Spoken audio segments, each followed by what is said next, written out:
I came up with a list of players, some that I've heard, that could be traded ahead of the trade deadline, trade chatter around them, players who could be chasing a Stanley Cup ring. I put together a list of 5. And depending on how this goes today, maybe we do this again with a few other names because, the trade deadline, we could see more than 5 people traded. I'm going to mention a name.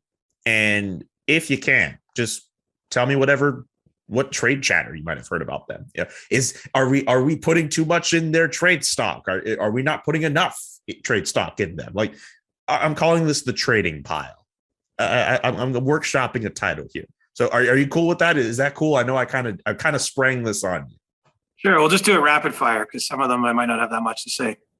That's very fair. How about this name to start? Peter Mrazek. Not being traded. I think that the question with Mrazek, right, is he makes $3.8 million against the cap for 2 seasons beyond this one. The Leafs obviously are a team that have a lot of money committed elsewhere. They don't have a lot to play with. And Jack Campbell is a pending unrestricted free agent. And so, if Jack Campbell gets paid $5 or $5.5 million on his next contract, which is at this point probably something that he can quite rightly ask for, it's hard to see the Leafs also paying another goaltender $3.8 million at the same time. And so I get why people are connecting the dots here that Mrazek probably isn't a long-term Maple Leaf despite having 2 more years on his contract. But I also don't think the Leafs, they signed him for a reason. They want depth at that position. They can afford to have those guys making what they make today. And I think you'll see Mrazek stick around as insurance, perhaps. I think he's going to play a lot more in the second half, assuming his body stays healthy, which was the issue is why he's played so few games now this season. And then this summer that will be revisited and they'll address that, potentially moving him then. One name that was mentioned over the weekend, Conor Garland. Vancouver is wide open for business. And, they're not trading an Elias Pettersson, probably not trading a Bo Horvat, who's got 1 more year on his contract beyond this one, their captain. But I do think that they're open to Conor Garland. JT Miller certainly is someone they're at least considering whether he should be moved. And, as Jim Rutherford said, they're a capped out team and they're not a playoff team as of this moment. Maybe they can rally and get in the second half, but the odds are stacked against them. And so, I could see them shipping out money and that means maybe trading a player you like. And Conor Garland, just got there in the summer, signed an extension after the trade from Arizona and has played well. I think he's performed well and that's why there would be interest in him. And so, it's not just trading away pending unrestricted free agents or older players on smaller deals. I think the Canucks are going to consider almost anything. And if you look at Jim Rutherford's history, he has never been afraid to swing a trade. He's made more trades than any GM by far in the last 20 years. And so I would not be the least bit surprised if it ends up being a Conor Garland. It's not saying that they've made up their mind he has to be traded, but I think that they're open to discussions and he's a player that other teams want. John Klingberg, a name we've discussed on the show before.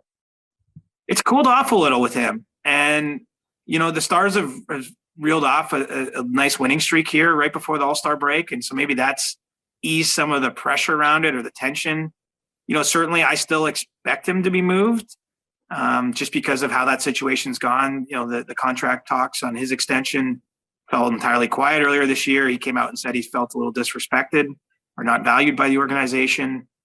I don't think it's the best situation. And so, the only thing that can maybe get in the way here, Julian, is there's a lot of defensemen I think are going to be made available leading up to March 21st. And so maybe if the value isn't there, if it's not worth Dallas's, time to trade someone of that impact, maybe they hold on to him. But at this point, I still think they're focused on trying to deal him, but it's kind of cooled off a little bit and maybe some of the urgency's out of the situation because the team's been winning. Jakob Chychrun of the Arizona Coyotes. The auction's still going. We've had teams sort of be interested and fall back. Florida seemed really interested and maybe fell out. Some people say they're still there. I think the Rangers kicked tires, Boston, LA, Columbus. I think, look, the trouble with this, he's got 3 years beyond this season on his contract. You don't have to make this move now if you're the Coyotes if you don't feel that the offers get to a spot. And so, he's been quite out there for quite some time. I know there's a lot of teams that at least inquired and have looked into seeing the fit. The trade hasn't materialized. And so I'm not going to say with certainty that he gets moved by the deadline because I think there's still plenty of opportunity in the future to move him. But, Arizona's basically sent everything at the door that isn't nailed down to this point. And so they're willing to move that player, but it's going to have to be a big package because he's 23. His cap hit's $4.6 million, pretty reasonable for someone that age, still, I think with prime years ahead and sign long-term. So a team, acquiring him would have some certainty about getting multiple cup runs, say, or multiple strong playoff opportunities with him. And so, we'll see where that one goes. So this last name I only brought up because someone, I think, tweeted this question at you. If there was ever a chance this person could be moved by the deadline, or if anyone had any interest in this player. So this was my way of kind of getting around, including that question in and just putting it into this segment. Zdeno Chara. Only if Zdeno Chara wants to move. The Islanders and Lou Lamoriello will do right by him. That team's still, they're a long way back, but they've got games in hand. They still haven't thrown in the towel internally on making the playoffs this season. And so, I don't have any sense yet if that's something Chara would want or if the Islanders will consider. But, if it gets closer to March 21st and it's more apparent that it can't make the playoffs, I don't see why not. I mean, Chara's in that mode. He's clearly, chasing a cup. He left Boston to go to Washington last year. He signed with the Islanders this year. And I do think because he's on a manageable contract, there would be contending teams that would bring him in just for his presence, for using him on depth, maybe on a third pairing role type of thing. And so that one will have to be decided as we get closer to the deadline. And that concludes Trading Pile. I liked how that went. I thought that was pretty good. I might bring that back.